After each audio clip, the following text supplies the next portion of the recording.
क्या Ant-Man Quantumania में मरने वाला है?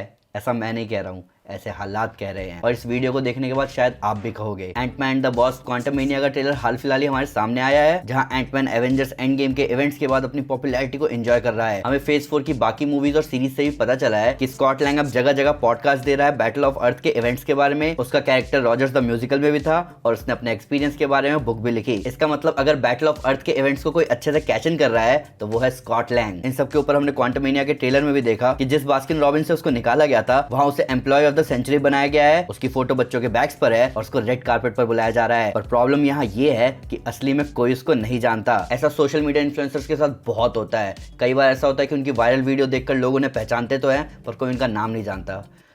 मुझे बहुत बार लोग देसी नट बुला चुके हैं।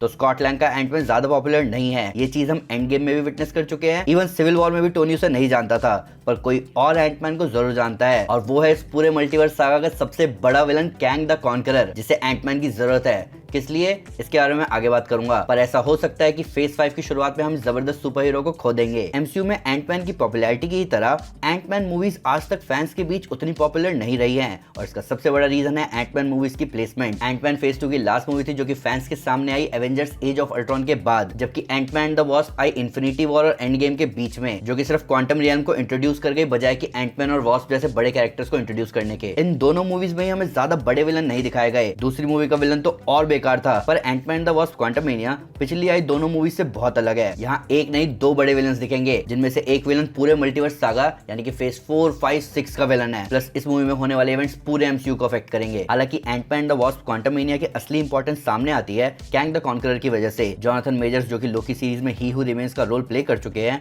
वो वापस आ रहे हैं अब असली कैंग द कॉन्करर बनके। मूवी का ओवरऑल प्लॉट अभी किसी को नहीं पता, पर कैंग का एंटमैन 3 में दिखना फैंस को बता रहा है कि मार्वल स्टूडियोज अभी से इस कैरेक्टर को थैनोस लेवल विलन दिखाना चाहता है। थैनोस पूरे इन्फिनिटी सागा के दौरान सिर्फ बीच बीच में दिखता रहा, उसको फैंस ने प्रॉपर एक्शन में देखा ही था इन्फिनिटी वॉर में, जबकि कैंग को मार्वल स्टूडियोज एक्टिवली दिखा चुका है लोकी सीरीज में, और अब क्वांटमेनिया में भी वो हमें दिखने जा रहा है। पर आप एक मूवी में किसी कैरेक्टर को एक पूरे सागा का विलन कैसे दिखा सकते हो? कैसे किसी कैरेक्टर के दिखने से आपको थैनोस वाली वाइब आएगी जब वो कैरेक्टर उस मूवी के हीरो को ही मार दे? मूवी में कैंग के अलावा एक और विलन है मोडॉक, और मोस्ट प्रोबेबली वही इस मूवी का मेन विलन हो सकता है। हमें मोडॉक का फर्स्ट लुक पहले ही मिल चुका है, और ये लुक बहुत हद तक सिमिलर है येलो जैकेट के लुक से, और ऐसा लग रहा है कि ये येलो जैकेट ही है, जिसको अगर आप याद करोगे तो उसके हाथ पैर पहले छोटे हुए थे। शायद यही रीजन बने कि वो अब ऐसा दिखेगा क्वांटमेनिया में। इन सब के ऊपर कैंग को उसकी टेक की जरूरत है, इसीलिए वो एंटमैन से हेल्प मांग रहा है, क्योंकि कैंग जैसे कभी हराया नहीं जा सकता तब तक तो नहीं जब तक वो खुद नहीं चाहे। उसे ऐसा कोई टेक चाहिए जो कि उसकी टाइम ट्रैवलिंग में काम आए। इन सब के ऊपर सैन डिएगो कॉमिक कॉन में दिखाए गए ट्रेलर में कैंग एंटमैन से कहता भी है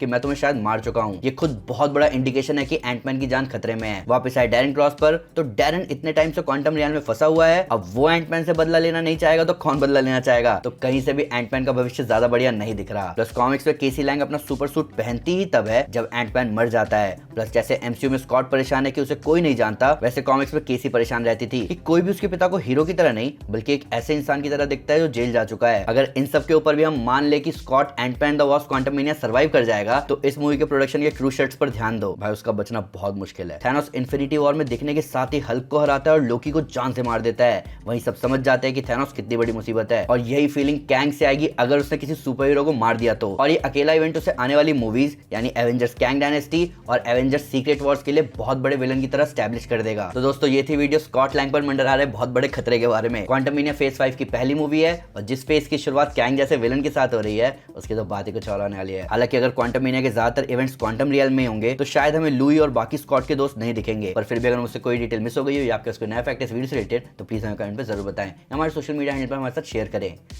हम हर जगह हैं। तो दोस्तों, अगर आप स्कॉट लैंग के एंटमैन की बेटी केसी लैंग को एक्शन में देखना चाहते हैं तो मैं आपको हमारी secret invasion comic series recommend करूंगा। साथ ही साथ अगर आपको वीडियो पसंद आए तो इस वीडियो को लाइक और शेयर जरूर करें, और ऐसे कई सारे सुपर कंटेंट के लिए हमारे चैनल को सब्सक्राइब करना ना भूलें। Thank you guys, this is Aman Sinha and you are super super. Piece.